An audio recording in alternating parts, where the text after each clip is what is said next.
नमस्कार जय जगन्नाथ पिला माने आजिर एही भिडियो रे तुम मानंको स्वागत।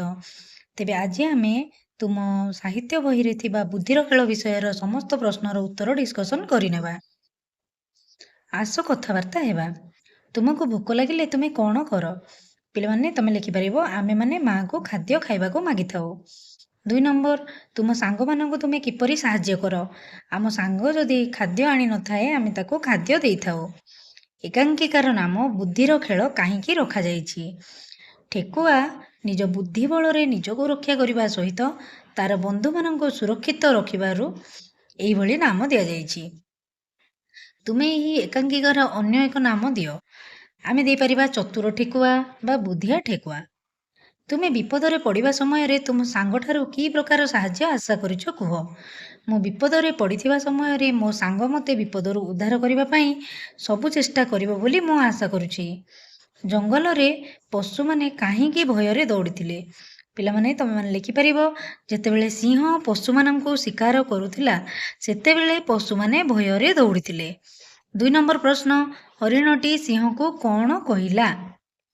ଏହାର ଉତ୍ତର ହେବ ପିଲାମାନେ ହରିଣଟି ସିଂହକୁ କହିଲା ମହାରାଜ ଆପଣ ଯେତେବେଳେ ପଶୁ ଶିକାର କରୁଛନ୍ତି ସେତେବେଳେ ଜଙ୍ଗଲର ପଶୁମାନେ ପ୍ରାଣ ବିକଳରେ ଦୌଡ଼ୁଛନ୍ତି। ଅନେକ ପଶୁ ଖଣ୍ଡିଆ ଖାବରା ହୋଇ ମରିଯାଉଛନ୍ତି। ଗୋଟିଏ ଦିନରେ ଆପଣ ଯେତିକି ପଶୁକୁ ମାରୁଛନ୍ତି ସେତିକି ଖାଇପାରୁନାହାନ୍ତି। ତେଣୁ ଆମେ ନିଷ୍ପତ୍ତି ନେଇଛୁ ଯେ ପ୍ରତିଦିନ ଆପଣଙ୍କ ପାଇଁ ଖାଦ୍ୟ ଯୋଗାଡ଼ କରିବୁ ଆଉ ପ୍ରତିଦିନ ଗୋଟିଏ ଲେଖାଏଁ ପଶୁ ଆପଣଙ୍କ ପାଖକୁ ଆଣିବୁ ଆପଣ ଖାଇବେ। 3 ନମ୍ବର ପ୍ରଶ୍ନ ଦଳପତି ହାତୀ କି ଯୋଜନା କଲେ ପଶୁମାନଙ୍କୁ ବଞ୍ଚାଇବା ପାଇଁ?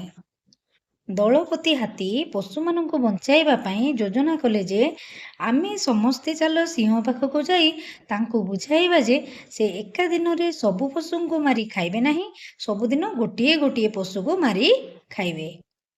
4 ନମ୍ବର ପ୍ରଶ୍ନ ଠେକୁଆ ନିଜର ବନ୍ଧୁମାନଙ୍କୁ ବଞ୍ଚାଇବା ପାଇଁ କେଉଁ ଉପାୟ ଚିନ୍ତା କଲା?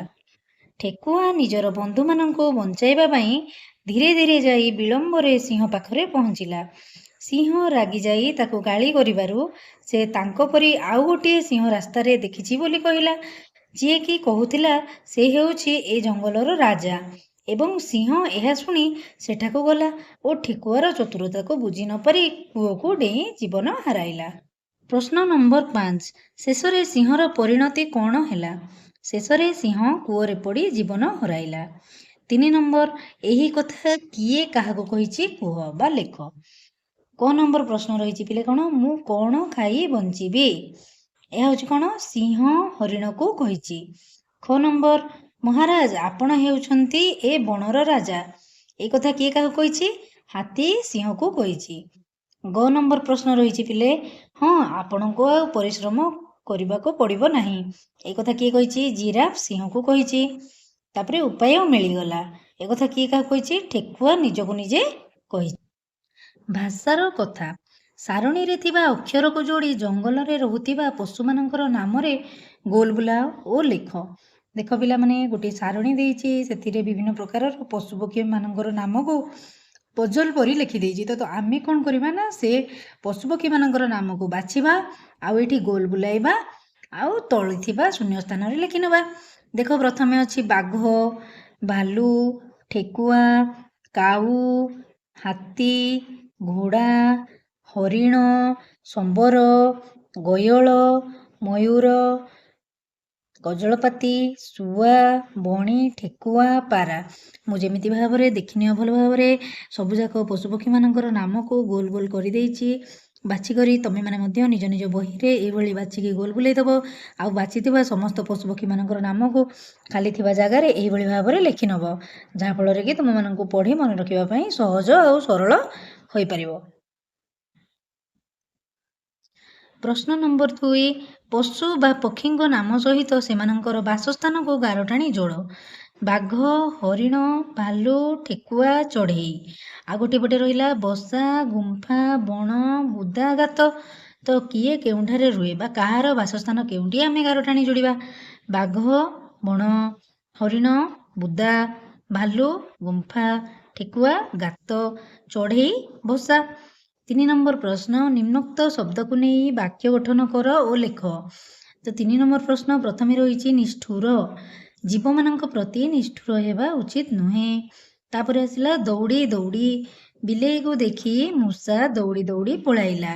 ତାପରେ ଆସିଗଲା ନିଷ୍ପତ୍ତି, ପ୍ରତ୍ୟେକ ନିଷ୍ପତ୍ତି ଭାବିଚିନ୍ତି ନେବା ଉଚିତ। ମେଣ୍ଟାଇବା, ସିଂହ ନିଜର ଭୋକ ମେଣ୍ଟାଇବା ପାଇଁ ଶିକାର କରିଥାଏ। ପରିଶ୍ରମ, କଠିନ ପରିଶ୍ରମ କଲେ ସଫଳତା ମିଳେ। ପ୍ରତିବିମ୍ବ, ଆଇନାରେ ମୁହଁ ଦେଖିଲେ ନିଜର ପ୍ରତିବିମ୍ବ ଦେଖାଯାଇଥାଏ। ବନ୍ଧୁ, ଆମ ବନ୍ଧୁ ବିପଦରେ ସାହାଯ୍ୟ କରିଥାଏ। ତାପରେ ଆସିଗଲା ପିଲାମାନେ ନିର୍ବୋଧ। ନିର୍ବୋଧ ଲୋକଟି ଚୋର ହାବୁଡ଼ରେ ପଡ଼ିଗଲା। ତ ପିଲାମାନେ 3 ନମ୍ବରରେ ଥିବା ବାକ୍ୟ ଗଠନ ଓ ଶବ୍ଦ ତାର ସମସ୍ତ ପ୍ରକାରର ବାକ୍ୟ ଗଠନକୁ ଆମେ ଭଲରେ କରିନେଇଛେ। ତ ତୁମେମାନେ ମଧ୍ୟ ଏହି ବାକ୍ୟ ଗଠନକୁ ସ୍କ୍ରିନଶଟ୍ ମାରି ଖାତାରେ ଲେଖି ବାରମ୍ବାର ଅଭ୍ୟାସ କରିପାରିବ। ତାପରେ ଦେଖ ପିଲାମାନେ 4 ନମ୍ବର ପ୍ରଶ୍ନ। 4 ନମ୍ବର ପ୍ରଶ୍ନ କ'ଣ ଦେଇଛି? ଗୋଟିଏ ଝିଅ, ମାନେ ଜଣେ ଝିଅ ଏକ ବଚନ ବୁଝଉଛି, ଅନେକ ଝିଅ, ବହୁତ ଗୁଡ଼ିଏ ଝିଅ ଅଛନ୍ତି, ତାହା ବହୁ ବଚନକୁ ବୁଝଉଛି।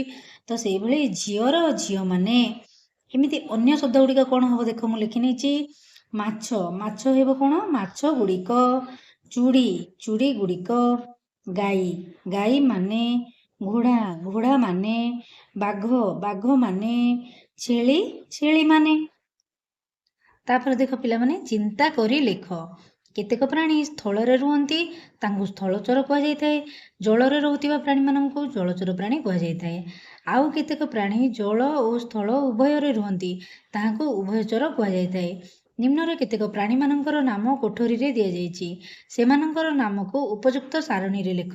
ପିଲାମାନେ ଦେଖ, କେତେ ଗୁଡ଼ିଏ ତଳେ ଗୋଟିଏ ସାରଣୀରେ କେତେ ଗୁଡ଼ିଏ ପଶୁପକ୍ଷୀମାନଙ୍କର ନାମ ଲେଖାଯାଇଛି, ଜୀବମାନଙ୍କର ନାମ ଲେଖାଯାଇଛି, ଯେଉଁମାନେ କିଏ ସ୍ଥଳରେ ରୁହନ୍ତି, କିଏ ଜଳରେ ରୁହନ୍ତି, ଆଉ କିଏ ଉଭୟ ଜଳ ଓ ସ୍ଥଳରେ ରୁହନ୍ତି।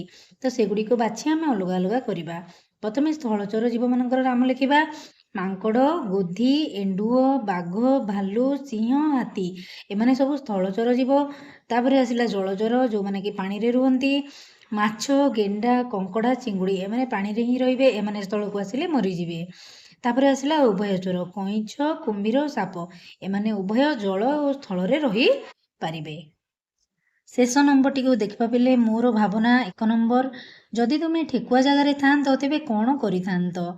ତମେ ଏଠି ଉତ୍ତର ଲେଖିପାରିବ ପିଲେ। ଯଦି ମୁଁ ଠେକୁଆ ଜାଗାରେ ଥାଆନ୍ତି ତେବେ ମୁଁ ଠେକୁଆ ପରି ନିଜର ବୁଦ୍ଧି ଖଟେଇ ସିଂହ ମହାରାଜକୁ ପାନେ ଶିଖେଇଥାନ୍ତି। 2 ନମ୍ବର, ଯଦି ଠେକୁଆ ଉପାୟ ବାହାର କରି ସିଂହକୁ ମାରି ନଥାନ୍ତା ତେବେ କ'ଣ ହୋଇଥାନ୍ତା? ଯଦି ଠେକୁଆ ଉପାୟ ବାହାର କରି ସିଂହକୁ ମାରି ନଥାନ୍ତା ତେବେ ସିଂହ ସମସ୍ତ ପଶୁମାନଙ୍କୁ ମାରି ଖାଇଥାନ୍ତା। 3 ନମ୍ବର ପ୍ରଶ୍ନ ରହିଲା, ଠେକୁଆ, ସିଂହ, ଘୋଡ଼ା, ହାତୀ, ଭାଲୁର ଚିତ୍ରରେ ରଙ୍ଗ ଦିଅ।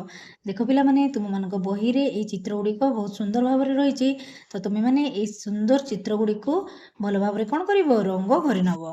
ଘରେ ବସି ରଙ୍ଗ କରିବ ଆଉ ଫଟୋ ଉଠେଇ ମୋତେ ସେଣ୍ଡ କରିବ।